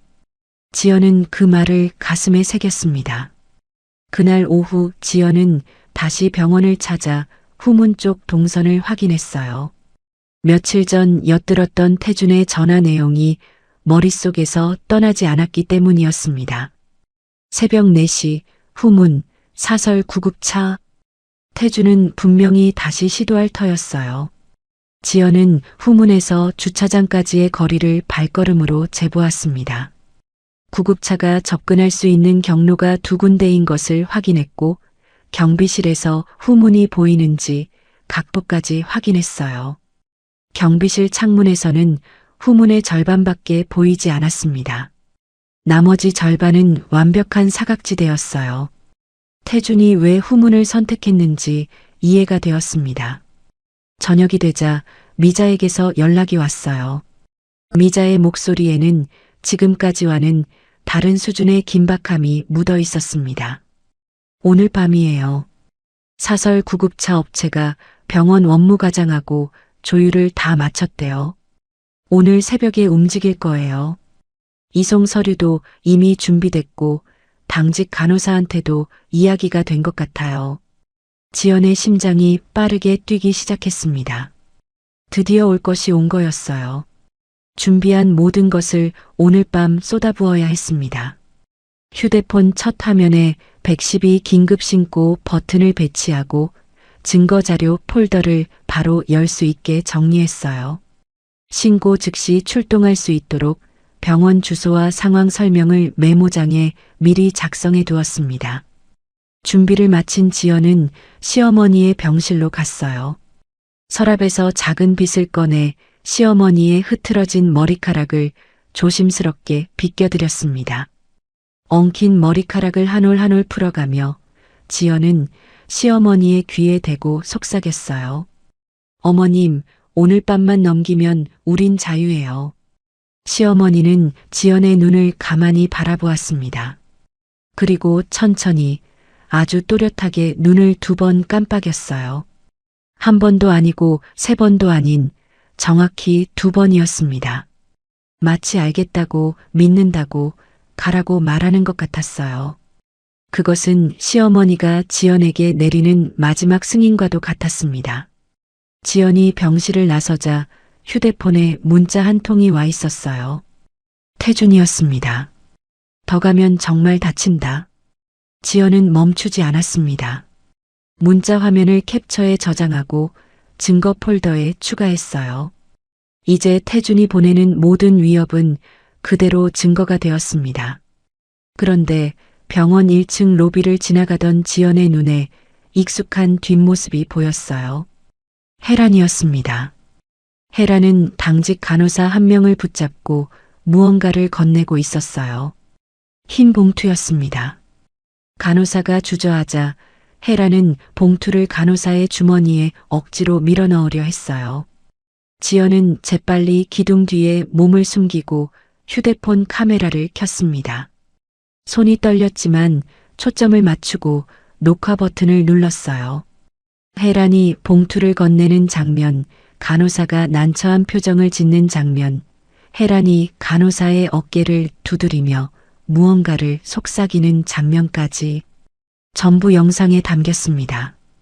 지연은 영상 저장을 확인한 뒤 병원을 나왔어요. 밤 10시. 차가운 바람이 얼굴을 스쳤지만 느끼지 못했습니다. 몇 시간 뒤면 모든 것이 결판나는 밤이 올 터였어요. 지연은 차에 올라타 핸들을 잡았습니다. 두 손에 힘을 주며 마음을 다잡았어요. 법이 닿지 않는 새벽의 사각지대에서 이번에는 직접 몸으로 맞서야 했습니다. 무섭지 않다면 거짓말이었어요. 하지만 시어머니가 두 번 깜빡인 그 눈빛이 지연의 등을 밀고 있었습니다. 지연은 시동을 걸지 않았어요. 오늘 밤은 이 주차장에서 새벽을 맞이할 작정이었습니다. 새벽 3시 40분. 병원 주차장 구석에 세워둔 차 안에서 지연은 숨을 죽이고 있었습니다. 엔진은 꺼져 있었고 실내등도 꺼두었어요. 차 안은 칠흑 같은 어둠이었지만 지연의 눈은 어둠에 익숙해져 병원 후문 쪽을 선명하게 볼 수 있었습니다. 안개가 내려앉아 있었어요. 병원 건물의 외벽 조명이 안개 속에서 뿌옇게 번져 있었고 후문 근처의 가로등 불빛도 안개에 먹혀 희미했습니다. 마치 세상 전체가 숨을 참고 있는 것 같은 고요함이었어요. 지연의 휴대폰은 무음으로 설정되어 있었습니다. 화면에는 112 긴급 신고 버튼이 바로 보이게 배치되어 있었고 증거 폴더도 한 번의 터치로 열 수 있게 준비해 두었어요. 왼손은 휴대폰을, 오른손은 핸들을 잡고 있었습니다. 손바닥에 땀이 배어 나왔지만 닦을 여유가 없었어요. 3시 50분. 후문 쪽에서 헤드라이트 불빛이 안개를 가르며 나타났습니다. 흰색 구급차 한 대가 소리를 죽인 채 천천히 후문 앞에 멈춰 섰어요. 일반 병원 구급차가 아니었습니다. 차체에 아무런 병원 이름도 적혀 있지 않았어요. 사설 구급차였습니다. 구급차 문이 열리고 이송팀 2명이 내렸어요. 그리고 병원 후문에서 익숙한 체격의 남자가 나왔습니다. 태준이었어요. 태준은 이송팀에게 손짓을 하며 뭔가 지시했습니다. 목소리는 들리지 않았지만 서로 신호를 주고받는 것이 보였어요. 사전에 치밀하게 짜놓은 계획대로 움직이는 것이었습니다. 태준 옆에는 혜란이 서 있었어요. 혜란은 갈색 서류 봉투를 가슴에 꼭 끌어안은 채 쉴 새 없이 주변을 살피고 있었습니다. 고개가 좌우로 돌아가는 것이 불안에 찬 동물의 움직임 같았어요. 잠시 후 후문이 다시 열렸습니다. 이송팀이 들것을 밀고 나왔어요. 들것 위에는 시어머니가 누워 있었습니다. 산소 마스크를 쓰고 눈을 감은 채 축 늘어져 있었어요. 또 약을 놓은 것이 분명했습니다. 이송팀은 시어머니를 짐짝 다루듯 거칠게 들것을 밀었고 바퀴가 턱에 걸릴 때마다 시어머니의 몸이 덜컹거렸습니다. 그 순간 들것에 연결된 휴대용 모니터에서 경보음이 울리기 시작했어요. 삐삐삐삐. 산소 포화도가 떨어지고 있었습니다. 이동 과정에서 산소 공급이 제대로 되지 않고 있었던 거예요. 경보음이 안개 낀 새벽 공기를 갈랐지만 태주는 이송팀에게 빨리라고만 했습니다. 시어머니의 상태 따위는 신경 쓰지 않는 것이 분명했어요. 지연의 손가락이 휴대폰 위에서 떨렸습니다. 당장이라도 뛰쳐나가 시어머니를 빼앗고 싶었어요. 온몸의 근육이 팽팽하게 당겨졌고 이를 악물지 않으면 소리가 터져 나올 것 같았습니다. 하지만 지연은 참았어요. 지금 나가면 안 되었습니다. 확실한 현행범이 되어야 했어요. 지연은 떨리는 손가락으로 112를 눌렀습니다. 신고 접수원이 응답하자 미리 준비해둔 메모를 읽었어요. 병원 후문에서 전신마비 환자를 보호자 동의 없이 불법으로 이송하려는 현장입니다. 환자 상태가 위독합니다. 즉각 출동 부탁드립니다. 신고를 마친 지연은 차에서 내리지 않고 병원 정문 쪽으로 차를 돌렸어요. 후문으로 바로 가면 들킬 수 있었습니다. 정문으로 돌아가 병동 내부에서 후문 쪽을 차단하는 것이 더 확실한 방법이었어요. 지연은 정문을 통해 병원 안으로 들어갔습니다. 간호사실로 뛰어가 당직 간호사의 어깨를 잡았어요. 307호 환자가 지금 후문으로 강제 이송되고 있어요. 모니터 확인해 보세요. 간호사가 당황하며 모니터를 확인했습니다. 307호 환자의 산소 포화도 수치가 급락하고 있었어요. 간호사의 얼굴이 하얗게 변했습니다. 비상입니다. 307호 환자 상태 위급. 간호사의 외침에 병원이 술렁이기 시작했어요. 비상등이 켜지고 당직 의사가 호출되었습니다. 지연은 간호사실을 빠져나와 복도를 달렸어요. 뒷계단 앞에서 미자와 마주쳤습니다. 미자는 아무 말 없이 주머니에서 열쇠를 꺼내 잠긴 뒷계단 문을 열어주었어요. 두 사람은 눈빛만 교환했습니다. 그것으로 충분했어요. 지연은 뒷계단을 뛰어내려갔습니다. 한 칸, 두 칸, 세 칸. 발이 허공을 밟을 뻔하면서도 멈추지 않았어요. 1층 후문으로 통하는 문을 밀어젖히고 밖으로 나선 순간 이송팀이 들것을 구급차에 싣고 있는 장면이 눈앞에 펼쳐졌습니다. 시어머니의 몸이 반쯤 구급차 안으로 밀려 들어가고 있었어요. 지연은 있는 힘을 다해 달렸습니다. 그리고 들것과 구급차 사이에 몸을 던지듯 끼어들며 외쳤어요.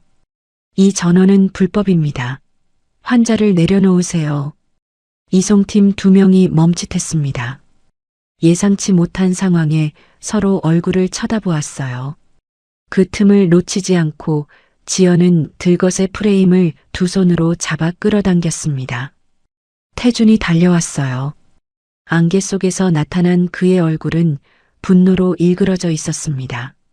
이게 뭐 하는 짓이야? 태준은 지연의 어깨를 움켜잡고 떼어내려 했어요. 하지만 지연은 들것을 놓지 않았습니다. 손가락이 금속 프레임에 끼어 아팠지만 그 통증이 오히려 정신을 또렷하게 만들었어요. 태준의 외투 안주머니에서 서류 봉투가 삐져나온 것이 보였습니다. 위임장이었어요. 지연은 한 손으로 들것을 잡고 다른 손으로 그 봉투를 잡아당겼습니다. 태준이 봉투를 뺏기지 않으려 발버둥 쳤고 두 사람 사이에서 몸싸움이 벌어졌어요. 이 여자가 미쳤나 봐. 헤란의 날카로운 비명이 새벽 공기를 찢었습니다. 헤란은 달려오더니 지연의 머리채를 잡으려 손을 뻗었어요. 지연은 고개를 숙여 피했지만 헤란의 손톱이 목덜미를 스치며 피부가 쓸렸습니다. 현장은 순식간에 아수라장이 되었어요. 이송팀은 당황해서 뒤로 물러났고 태준은 지연을 밀치며 소리를 질렀고 헤라는 바닥에 떨어진 서류 봉투를 주우려 허리를 굽혔습니다. 들것 위에 시어머니가 경련을 일으키기 시작했어요. 눈을 뜬 채 동공이 흔들리고 있었고 마비된 몸이 발작적으로 떨렸습니다. 모니터의 경보음이 더 빠르게, 더 날카롭게 울렸어요. 극도의 스트레스가 이미 위태로운 몸을 한계까지 밀어붙이고 있었습니다. 그 순간이었습니다. 위잉. 안개 저편에서 사이렌 소리가 들려왔어요. 처음에는 멀었지만 급격히 가까워졌습니다. 빨간 불빛이 안개 속을 뚫고 번쩍이며 다가왔어요. 경찰이었습니다. 태준의 얼굴에서 핏기가 빠져나갔어요. 헤라는 손에 쥔 서류 봉투를 떨어뜨렸습니다. 이송팀은 뒤도 돌아보지 않고 구급차에 올라타 시동을 걸었어요. 그 혼란의 순간 지연은 바닥에 넘어져 있었습니다. 태준에게 밀쳐 무릎이 아스팔트에 찧었고 손바닥도 까져 피가 배어 나왔어요. 하지만 지연의 시선은 한 곳에 고정되어 있었습니다. 태준의 외투에서 빠져나와 바닥에 떨어진 서류. 재산 처분이 임장 원본이었어요. 지연은 아픈 몸을 끌어 서류를 집어들었습니다. 찢어지지 않게 조심하면서 두 손으로 꼭 끌어안았어요. 이것이 모든 것의 증거였습니다. 경찰차 2대가 후문 앞에 섰어요. 경찰관 4명이 뛰어내렸습니다. 지연은 무릎에 피도 닦지 않은 채 일어서서 경찰에게 다가갔어요. 태준은 얼굴을 바꿨습니다.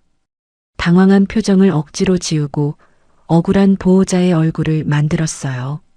경찰관님, 저는 아들로서 어머니를 더 좋은 병원으로 옮기려 했을 뿐입니다. 정당한 보호자 권리예요. 목소리가 약간 떨리고 있었지만 그럴듯한 주장이었어요. 하지만 지연은 준비되어 있었습니다. 이것 보세요. 지연은 휴대폰을 열어 증거 폴더를 펼쳤어요. 야간 투약 시간표, 산소 밸브 조작 사진, 협박 문자 캡처, 헤란의 뇌물 시도, 영상, 그리고 변호사가 작성한 고조장 사본까지.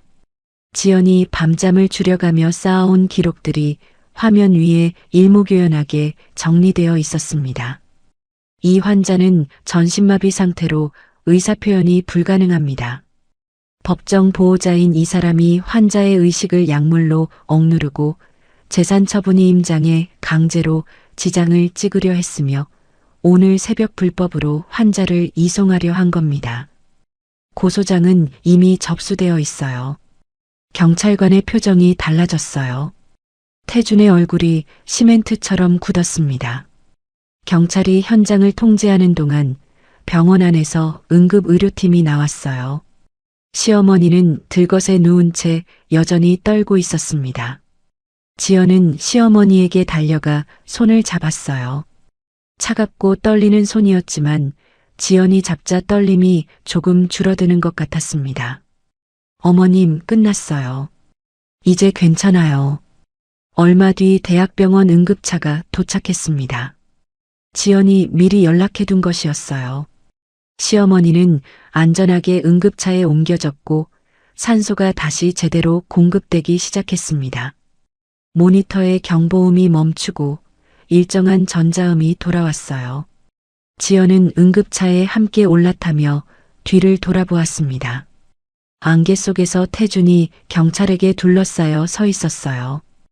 헤라는 바닥에 주저앉아 울고 있었습니다. 그들의 모습이 안개에 서서히 가려지며 흐려져 갔어요. 응급차의 문이 닫혔습니다. 지연은 시어머니의 손을 잡은 채 까진 손바닥에 통증도 있고 깊고 긴 숨을 내쉬었어요. 태준의 소나기에서 시어머니를 완전히 꺼내온 것이었습니다. 창밖으로 새벽 하늘이 조금씩 밝아지고 있었습니다. 대학병원 중환자실의 공기는 요양병원과 달랐습니다. 같은 소독약 냄새였지만 여기에는 시어머니를 살리려는 사람들의 손길이 있었어요.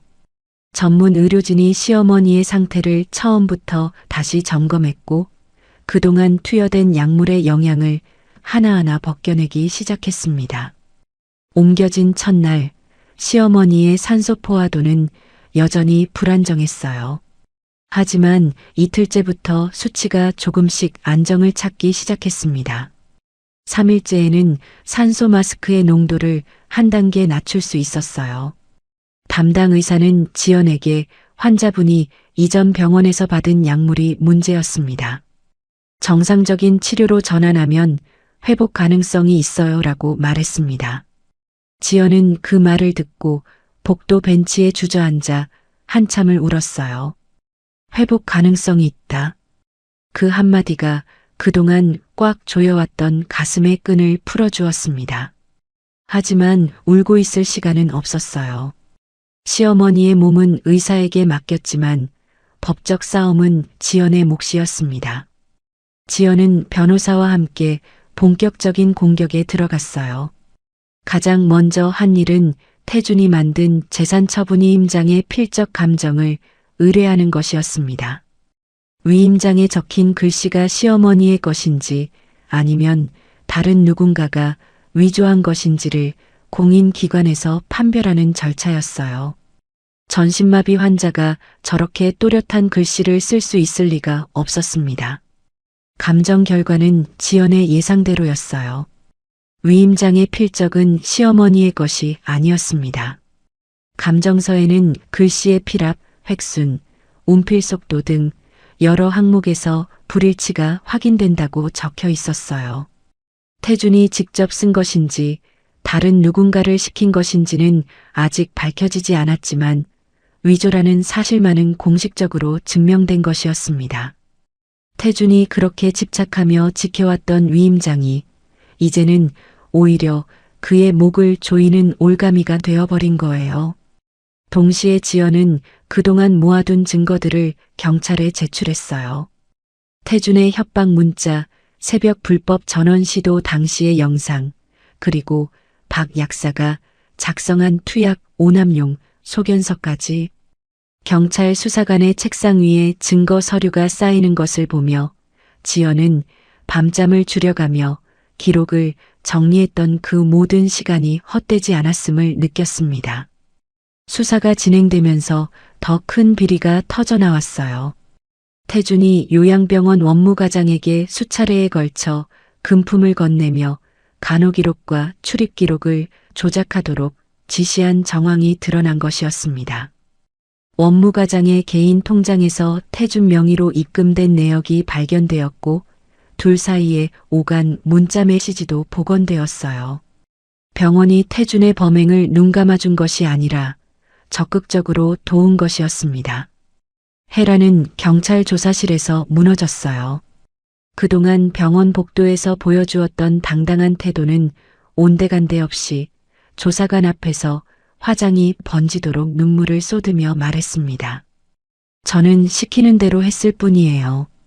다 남편이 시킨 거예요. 저는 몰랐어요. 혜라는 태준에게 모든 책임을 떠넘기기 시작했어요. 서류 봉투를 들고 있었던 것도, 간호사에게 금품을 건넨 것도, 새벽에 병원에 나타난 것도 전부 태준의 짓이었다고 주장했습니다. 지연의 팔을 움켜잡고 집에 가라고 협박하던 사람이 이제는 자기는 아무것도 몰랐다고 발뺌하고 있었어요. 부부가 한 몸처럼 움직이며 시어머니를 위협하던 모습은 이제 흔적도 없었습니다. 위기 앞에서 가장 먼저 무너지는 것은 이기심으로 뭉친 동맹이라는 것을 지연은 눈앞에서 목격했어요. 태준은 마지막까지 발버둥 쳤어요. 지연에게 합의를 종용하는 메시지를 보내왔습니다. 처음에는 위협적이었던 말투가 점점 비굴해져 갔어요. 형수님 제발 한 번만 봐주세요. 제가 잘못했습니다. 합의하면 다 해드릴게요. 한때 지연을 겁주며 선 넘지 말라고 경고했던 사람이 이제는 사정하고 있었습니다.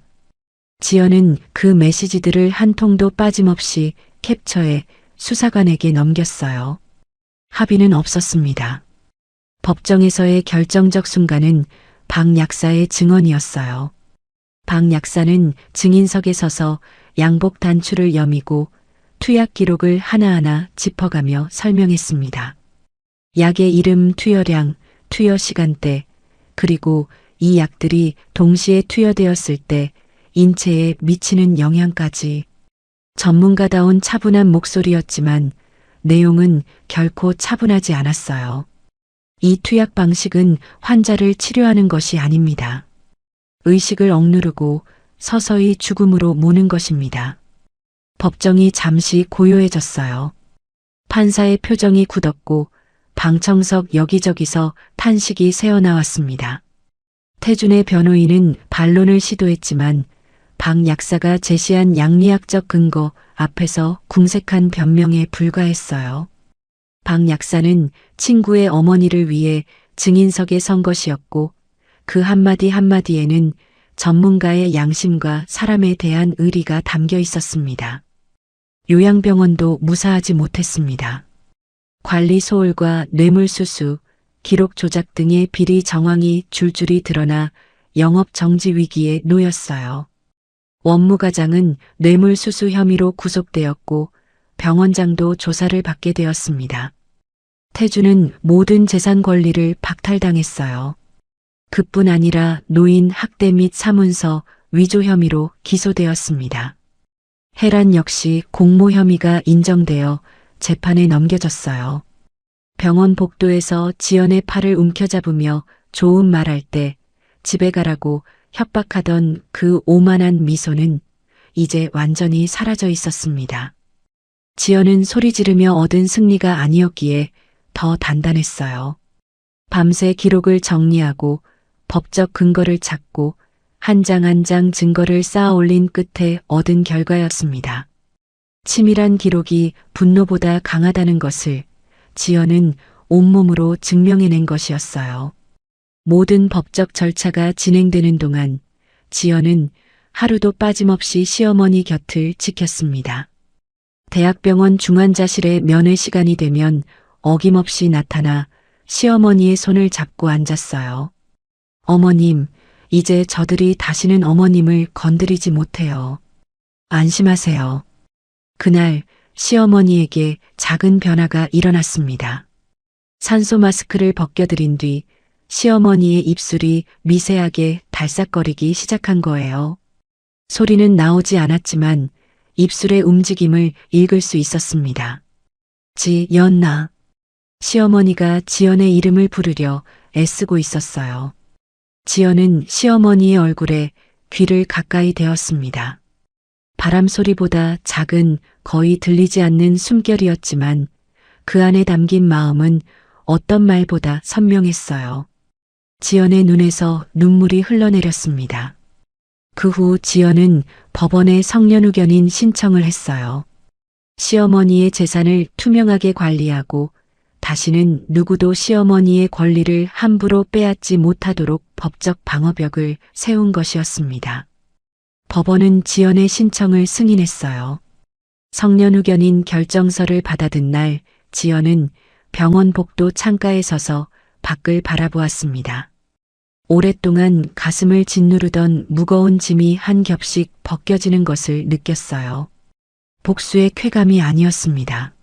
마침내 시어머니를 지켜냈다는 그 단순하고도 벅찬 안도감이었어요. 지연은 시어머니의 병실로 돌아가 의자에 앉았습니다. 시어머니의 손을 잡았어요. 예전처럼 차갑지 않았습니다. 미세하지만 분명한 온기가 손끝에서 느껴졌어요. 지연은 그 온기를 놓지 않은 채 비로소 시어머니와 진정한 가족이 된 것 같다고 느꼈습니다. 시간이 약이라는 말은 시어머니에게도 해당되었습니다. 대학병원으로 옮겨진 뒤 약물 해독 치료가 시작되었고 태준이 투여했던 약물의 성분이 하나씩 몸 밖으로 빠져나가기 시작했어요. 처음 며칠은 오히려 상태가 나빠지는 것처럼 보였습니다. 해독 과정에서 몸이 반응하는 것이라고 의사가 설명했지만 지연은 시어머니의 이마에 맺힌 식은땀을 닦으며 밤새 손을 놓지 못했어요. 일주일이 지났을 때 변화가 나타나기 시작했습니다. 시어머니의 눈동자에 생기가 돌아온 거예요. 그동안 흐릿하고 초점 없이 허공을 헤매던 눈이 조금씩 사물을 따라 움직이기 시작했습니다. 천장의 형광등을 바라보다가 창문 쪽으로 시선을 옮기고 그러다 문이 열리는 소리에 고개를 돌리는 것이었어요. 작은 변화였지만 지연에게는 기적과도 같았습니다. 재활이 시작되었어요. 물리치료사가 시어머니의 굳은 관절을 하나하나 풀어가는 동안 지연은 옆에 앉아 치료사의 동작을 하나도 빠짐없이 눈에 담았습니다. 치료 시간이 끝나면 지연이 직접 시어머니의 손가락을 조심스럽게 하나씩 펴주고 손목을 부드럽게 돌려주었어요. 팔꿈치, 어깨, 발목까지 굳은 관절을 풀어줄 때마다 시어머니의 얼굴이 미세하게 찡그려졌지만 지연은 멈추지 않았습니다. 어머님, 조금만 참으세요. 이렇게 해야 다시 움직일 수 있대요. 마사지를 하는 동안 지연은 그동안 못다한 이야기들을 조용히 속삭여 주었어요. 남편과의 추억, 결혼 초에 있었던 웃긴 일, 남편이 시어머니 몰래 지연에게 용돈을 쥐어주다 들켰던 일. 시어머니는 말을 하지 못했지만 이야기를 들을 때면 눈가의 주름이 살짝 움직이는 것이 웃으려는 것 같기도 했어요. 놀라운 것은 시어머니의 손이었습니다. 처음에는 경련처럼 떨리기만 하던 손끝에 조금씩 힘이 들어오기 시작했어요. 어느 날 지연이 시어머니의 손을 잡고 있었는데 시어머니의 손가락이 지연의 손을 감싸며 힘주어 잡은 거예요. 그 힘이 얼마나 약한 것이었는지 다른 사람이 보았다면 눈치채지 못했을 겁니다. 하지만 지연은 느꼈어요. 시어머니가 자신의 손을 잡고 놓지 않으려 한다는 것을요. 그날 지연은 시어머니에게 물었습니다. 어머님, 저 누군지 아시겠어요? 시어머니의 눈이 지연의 얼굴 위에 멈추었어요. 초점이 선명했습니다. 그리고 천천히, 아주 천천히 고개를 끄덕였어요. 한 번, 그리고 다시 한 번. 분명한 긍정이었습니다. 시어머니의 눈에서 눈물이 흘러내렸어요. 하지만 이 눈물은 그동안 지연이 보아왔던 눈물과 달랐습니다. 공포의 눈물도 고통의 눈물도 아니었어요. 긴 어둠이 끝나고 빛을 다시 본 사람의 눈물이었습니다. 자신을 끝까지 포기하지 않고 지켜준 며느리에 대한 미안함과 고마움이 뒤섞인 눈물이었어요. 며칠 뒤의 일이었습니다. 지연이 평소처럼 시어머니의 관절을 마사지해드리고 있을 때였어요. 시어머니의 입술이 달싹거리기 시작했습니다. 전에도 입술이 움직이는 것을 본 적이 있었지만 이번에는 달랐어요. 소리가 나왔습니다. 지연아. 갈라지고 끊어진 숨이 새는 것 같은 목소리였습니다. 하지만 세 글자는 분명했어요. 고맙다. 지연은 마사지하던 손을 멈추었습니다. 시어머니의 얼굴을 들여다보았어요. 시어머니는 눈물 가득한 눈으로 지연을 바라보며 갈라진 입술을 힘겹게 움직여 그 한마디를 내뱉은 것이었습니다. 지연은 참을 수가 없었어요. 시어머니의 마른 가슴에 얼굴을 묻고 오열했습니다. 소리 죽여 울려 했지만 도저히 멈출 수가 없었어요. 남편을 잃은 뒤로 요양병원의 어둠 속에서 시어머니의 쪽지를 발견한 뒤로 태준의 협박을 견디며 밤마다 증거를 정리하던 그 모든 밤이 한꺼번에 쏟아져 나오는 것 같았습니다. 한참을 울고 나서 지연은 눈물을 닦으며 시어머니의 귀에 대고 말했어요. 어머님이 저를 지켜주셨던 것처럼 저도 죽을 때까지 어머님 지킬게요. 시어머니는 지연의 손등을 쓸어내렸습니다. 아직 힘이 없는 손이었지만 그 손길에는 말보다 깊은 것이 담겨 있었어요. 시어머니는 마치 친딸을 보듯 애틋한 눈빛으로 지연을 한참이나 바라보았습니다. 며칠 뒤 지연은 시어머니에게 남편의 사진을 가져왔어요. 결혼식 날 찍은 사진이었습니다. 환하게 웃고 있는 남편의 얼굴을 시어머니의 눈높이에 맞춰들어 보였어요. 시어머니의 눈이 사진 위에 오래 머물렀습니다. 아들의 얼굴을 알아본 거였어요. 입술이 파르르 떨렸고 또 눈물이 흘렀습니다. 지연은 사진을 잡은 채 창문 쪽을 바라보며 조용히 말했어요. 여보, 우리 잘 살고 있어요. 어머님하고 나하고 잘 지내고 있으니까 걱정 마세요. 간호사들은 두 사람의 모습을 볼 때마다 감동을 숨기지 못했어요. 면회 시간마다 어김없이 나타나 관절을 마사지해주고 이야기를 들려주고 머리를 빗겨주는 며느리. 그런 며느리를 보며 눈물 짓는 시어머니. 한 간호사가 동료에게 세상에 이런 고부관계는 처음 봐라고 말하는 것을 지연은 복도에서 우연히 들었어요. 시어머니가 태준의 소식을 알게 된 것은 재활이 어느 정도 진행된 뒤였습니다. 지연이 직접 말씀드렸어요. 시어머니는 아들이 기소되었다는 이야기를 듣고 눈을 감았습니다. 한동안 아무런 반응이 없었어요. 아무리 못된 아들이라도 어머니에게는 자식이니까요. 시어머니의 감은 눈 사이로 눈물이 한 줄기 흘렀습니다.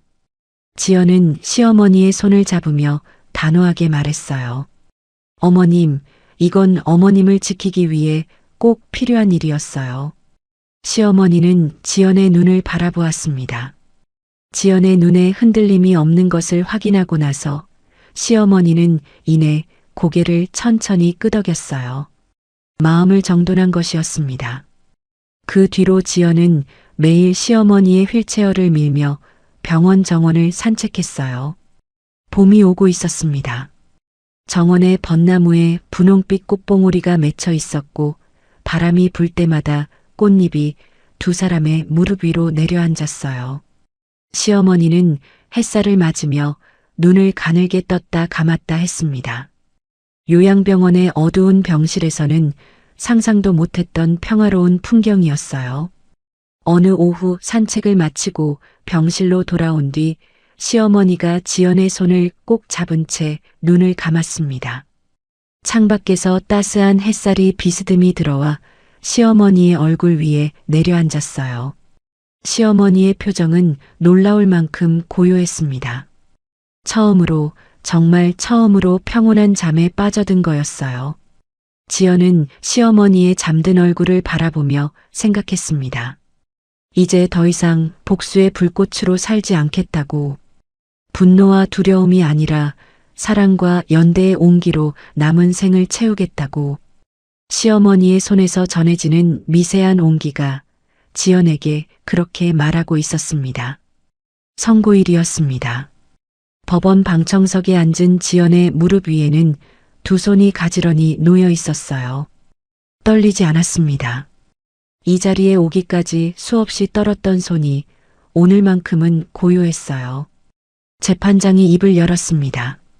피고인 박태준에게 노인 학대 및 사문서 위조 혐의로 징역 3년을 선고합니다. 피고인을 법정 구속합니다. 방청석이 술렁였어요. 태준의 얼굴이 하얗게 변했습니다. 법정 경위 2명이 다가와 태준의 양쪽 팔을 잡았어요. 수갑이 채워지는 찰칵 소리가 조용한 법정 안에 울렸습니다. 태준은 끌려나가면서 고개를 돌려 지연을 보았어요. 그 눈에는 후회가 아니라 원망이 담겨 있었습니다. 내가 이렇게까지 할 줄은 몰랐다. 그런 눈빛이었죠. 하지만 지연은 미동도 하지 않았어요. 눈 한 번 깜빡이지 않고 태준이 법정 문 너머로 사라질 때까지 차갑게 응시했습니다.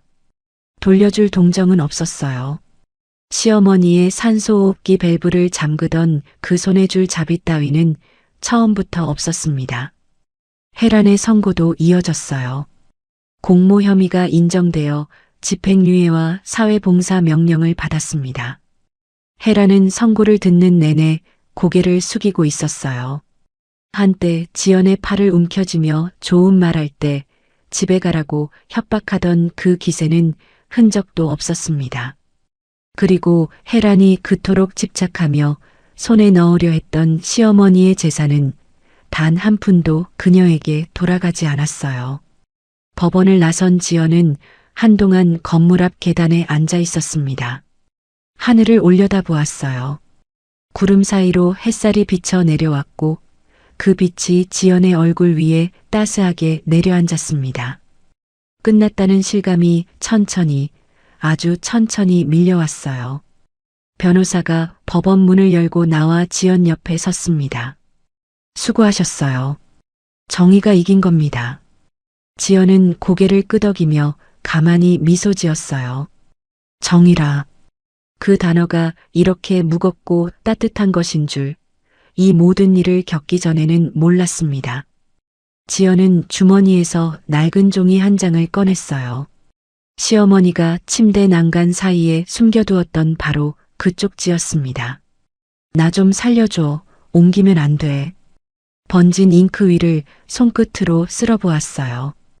이 종이 한 장에서 시작된 싸움이 마침내 끝난 것이었습니다. 승소 후 지연은 시어머니와 조용히 이야기를 나누었습니다. 시어머니 이름으로 되어 있는 재산을 어떻게 할 것인지에 대한 이야기였어요. 지연이 먼저 꺼냈습니다.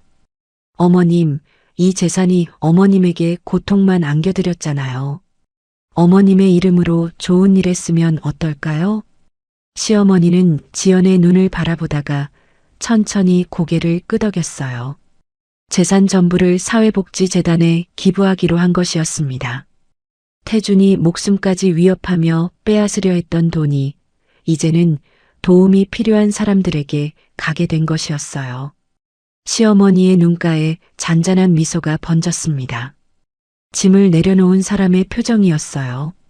시어머니의 회복은 기적이라 불러도 될 만큼 놀라웠습니다. 이제는 휠체어에 앉아 스스로 컵을 잡고 물을 마실 수 있게 되었어요. 손가락에 힘이 돌아온 것이었습니다. 처음 컵을 잡았을 때 물이 반이나 쏟아졌지만 시어머니는 멈추지 않았어요. 그 모습을 옆에서 지켜보던 지연이 박수를 치자 시어머니는 쑥스러운 듯 입꼬리를 올렸습니다. 어느 맑은 봄날 지연은 시어머니의 휠체어를 밀고 남편의 묘소를 찾았습니다. 산길을 올라가는 동안 바퀴가 돌멩이에 걸릴 때마다 시어머니가 흔들렸지만 지연은 조심스럽게 길을 골라가며 한 걸음씩 올랐어요. 묘소 앞에 도착했을 때 두 사람은 한동안 말이 없었습니다. 남편의 이름이 새겨진 비석을 바라보며 지연의 눈에서 눈물이 흘러내렸어요. 하지만 이 눈물은 슬픔이 아니었습니다. 여보, 이제야 진짜 평화를 찾은 것 같아요. 어머님도 여기 오셨어요. 우리 셋이 다시 모인 거예요. 시어머니도 비석을 바라보며 입술을 달싹거렸어요. 아들에게 하고 싶은 말이 있었겠지만 목소리는 나오지 않았습니다. 대신 시어머니의 눈물이 말을 대신했어요. 바람이 불어와 묘소 앞에 놓인 꽃잎을 흩뜨렸고 그 꽃잎이 마치 남편의 대답인 것처럼 두 사람의 무릎 위에 내려앉았습니다. 산을 내려온 뒤 지연은 시어머니를 위해 마련한 새로운 보금자리로 향했어요. 도시 외곽의 조용한 마을에 자리한 작은 전원주택이었습니다. 마당에는 작은 텃밭이 있었고 거실 창문으로는 멀리 산등성이가 보였어요. 더 이상 소독약 냄새도 형광등의 차가운 빛도 새벽마다 울리는 경보음도 없는 곳이었습니다. 시어머니는 거실 창가에 휠체어를 세우고 창밖을 한참 바라보았어요. 요양병원의 좁은 창문 너머로는 건물 벽밖에 보이지 않았었는데 여기서는 하늘이 끝없이 넓었습니다. 햇살이 유리창을 통해 시어머니의 얼굴 위에 내려앉았고 시어머니는 눈을 가늘게 뜨며 느리게 숨을 쉬었어요. 마당에서 들려오는 새소리, 바람에 흔들리는 나뭇잎 소리, 시어머니의 귀에 요양병원의 경보음 대신 자연의 소리가 들어오고 있었습니다. 그 표정이 너무나 평온해서 지연은 시어머니가 혹시 우는 건 아닌지 들여다보았어요. 울고 있는 게 아니었습니다. 웃고 있었어요. 소리 없이 아주 천천히. 마을 사람들은 매일같이 시어머니의 휠체어를 밀고 산책하는 지연을 보며 수군거렸어요. 하지만 이번에는 태준이 퍼뜨렸던 것과는 정반대의 이야기였습니다. 저 며느리 좀 봐. 친딸이 저렇게 못해. 세상에 저런 며느리가 어디 있어. 복받을 사람이야. 지연은 그런 말들을 들을 때마다 쑥스러워 고개를 숙였어요.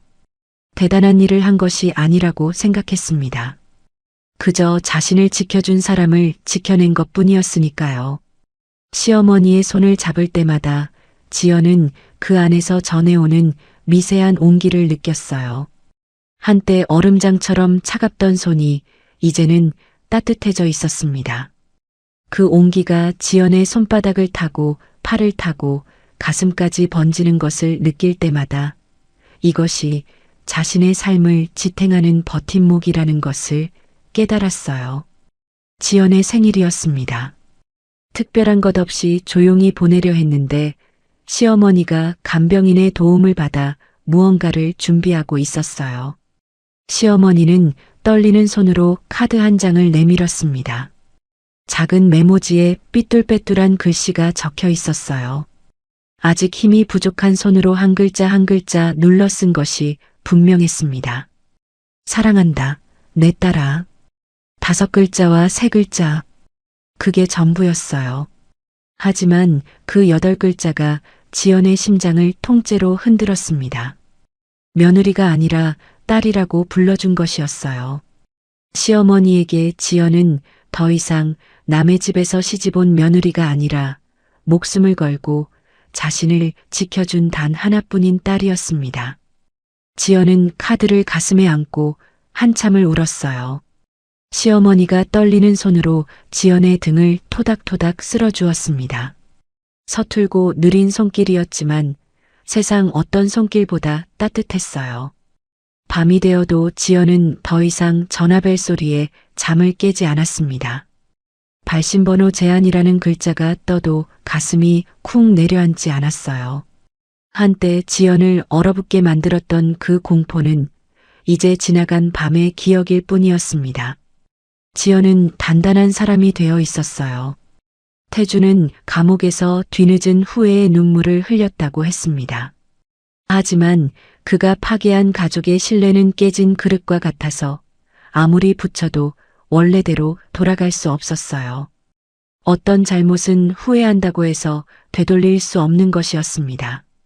늦가을의 어느 저녁이었어요. 지연은 시어머니와 나란히 마당에 앉아 저녁 노을을 바라보고 있었습니다.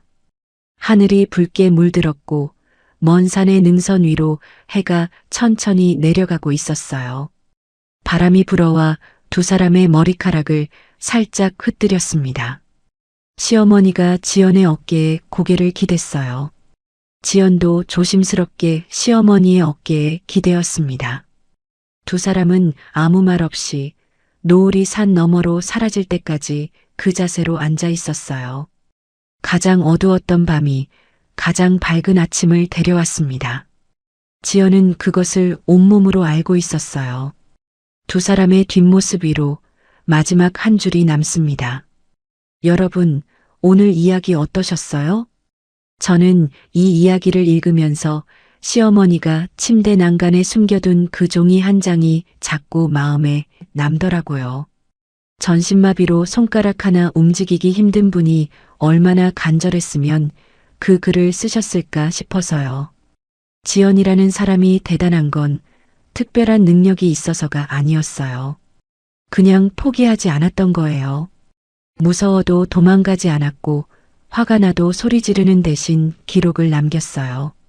결국 지연을 이기게 만든 건 주먹이 아니라 펜이었고 분노가 아니라 기록이었습니다.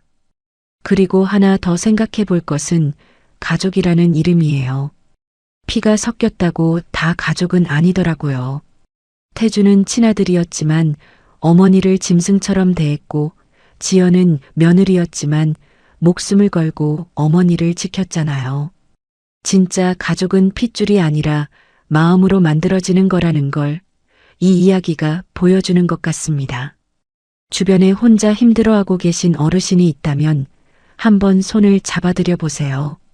그 작은 온기 하나가 누군가의 세상을 바꿀 수도 있으니까요. 오늘도 들어주셔서 감사합니다.